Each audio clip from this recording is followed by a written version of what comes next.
नमस्कार दोस्तों। आज हम एक ऐसा इम्पोर्टेंट टॉपिक लेकर आए हैं आपके सामने, जो कि आज के समय पे बड़ा इम्पोर्टेंट है।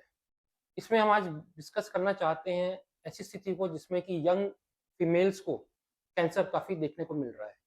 तो हमारे साथ आज इसके स्पेशलिस्ट डॉक्टर शामवी हैं, जो कि असिस्टेंट प्रोफेसर हैं क्लिनिकल ऑन्कोलॉजी में दिल्ली स्टेट कैंसर इंस्टीट्यूट में। नमस्कार मैडम। यस।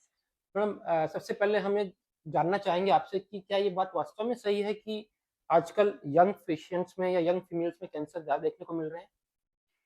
जी, बिल्कुल, ये सही है कि आजकल यंग फीमेल्स ज़्यादा एट रिस्क हैं for certain kinds of cancers.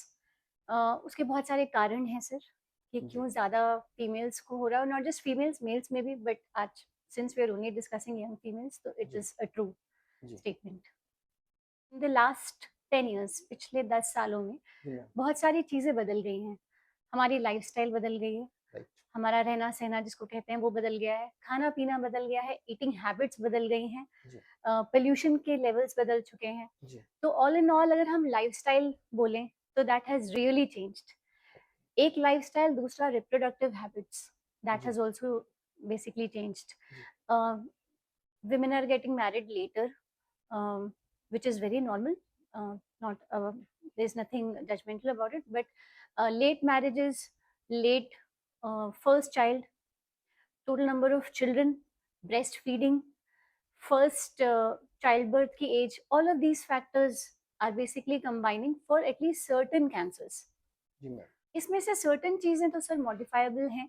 Ji, for example diet पे काम किया जा सकता है, lesser junk food, more of healthier options. जी, लेकिन a lot of things really can not be worked upon, जैसे कि choice of having a late child, जी, ब्रेस्ट फीडिंग, जी, बहुत सारी चीज़ें जिन पे हम काम शायद वैसे नहीं कर सकते जैसा आज से 20 साल पहले होता था। जी, मैरिजेस वर फार अर्लियर, जी, जी, lots of these things were जी, there. So this is one very big reason, lifestyle change and reproductive pattern जी। का चेंज होना एक काफी बड़ा रीजन है। सो मैडम इसमें जेनेटिक्स या हेरिडिटरी या फैमिली हिस्ट्री का क्या रोल आता है?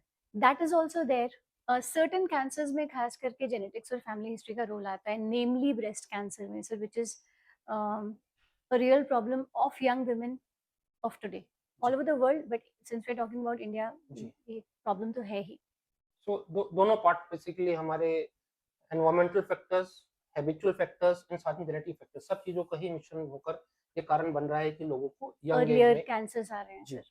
मैडम आप बता सकते हैं कि कौन-कौन से कैंसर ज़्यादा प्रभावित करते हैं हमारे इंडिया में महिलाओं को यंग एज में? जी, सबसे कॉमन है sir breast cancer as of जी, टुडे। जी, रिसेंटली ही ऐसा हुआ है कि breast cancer has overpassed, overtaken basically other other cancer जी मैम, कैंसर्स। जी मैम, तो ब्रेस्ट यंगर फीमेल्स की प्रॉब्लम ये होती है, it's a more aggressive cancer, जी, यानी कि बायोलॉजी ऑफ कैंसर ही मोर अग्रेसिव होती है। उसका जी, response to treatment may not be very good. Very तो that is the biology part of it.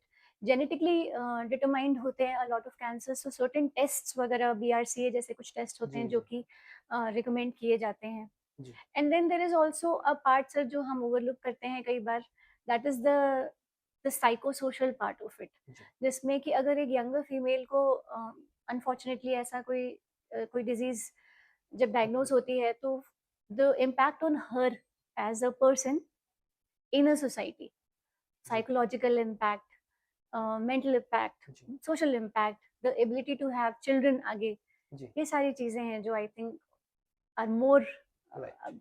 तो पर मैडम सोशल इम्पैक्ट एक बहुत बड़ा फैक्टर है देखा जाए तो, जिसको जी, कि आपने बिल्कुल सही कहा कि जो एक तरह से बैक सीट लेता है। जी तो इस सोशल इम्पैक्ट को ओवरकम करने के लिए हम क्या कर सकते सर, इसके लिए अवेयरनेस, हैं? Awareness. Awareness is I think the single biggest tool we have जी, जी, to do something on this level, this kind of an impact जी। देने के लिए, इतना बड़ा इम्पैक्ट देने के लिए। पर मैडम यदि आप एग्री करें तो ये देखा जा रहा है पिछले कुछ सालों से गवर्नमेंट ने भी और काफ़ी एनजीओज़ ने भी इसका ब्रेस्ट कैंसर पर अवेयरनेस के लिए काफ़ी प्रोग्राम चलाए हैं और काफी काफ़ी सारे प्रोग्राम्स आ रहे हैं। काफ़ी फैल रहा है, लोगों को काफी। अवेयरनेस हो रही है इसके लिए। जी, ये तो अच्छा है हमारे लिए, बट अनफॉर्चुनेटली वो कम नहीं हो रहा अभी, ये थोड़ी-सी कम ही हो रहा प्रॉब्लम है। है। ऑल्सो बिकॉज़ आज भी sir the word cancer is a taboo, taboo, और वो yes, taboo in a younger female is a bigger taboo. Bigger taboo. तो right. It becomes a double edge sword कि इसको कैसे डील किया जाए। बिल्कुल सही। जी। एंड समाज की जो चीज़ें होती हैं उनको डील करना आसान नहीं होता आसान है। नहीं है सर, इट टेक्स जी, मेनी मेनी इयर्स एक छोटा-सा इम्पैक्ट बनाने में। बिल्कुल आई फुली तो agree. Just for an example एक किसी फीमेल को ये कन्विंस करना कि अगर ब्रेस्ट में लंप है तो आप अस्पताल आएँ और उसका चेकअप कराएँ, जी, जी, वो भी एक बहुत बड़ी बात हो बड़ी जाती बात है। होती वो है। तो इट टेक्स तो करेज। तो मैडम जैसे बताया कि भई प्रॉब्लम्स हमारे सामने हैं, समाज में प्रॉब्लम है और उसके बहुत सारे फैक्टर्स भी हैं। तो क्या हम अपनी बहनों के लिए, बच्चों के लिए ये बता सकते हैं कि भई ऐसा क्या वो स्टेप लें जिससे कि इससे बच सकें या जल्दी से पकड़ में आ जा सके ये कैंसर जो कि अर्ली एज में होते हैं?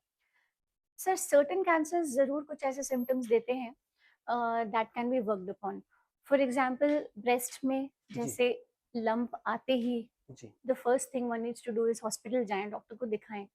अगर ऑलरेडी फैमिली हिस्ट्री में है ब्रेस्ट कैंसर जी, मैटरनल साइड में जिसको कहते हैं, तो फिर अर्लियर एज ऑफ स्क्रीनिंग शुरू हो जानी चाहिए फॉर जी, फीमेल्स। जी, दैट इज़ वन थिंग। कुछ जेनेटिक टेस्टिंग होती हैं, वो रिकमेंडेड होती हैं जी, फीमेल्स के लिए।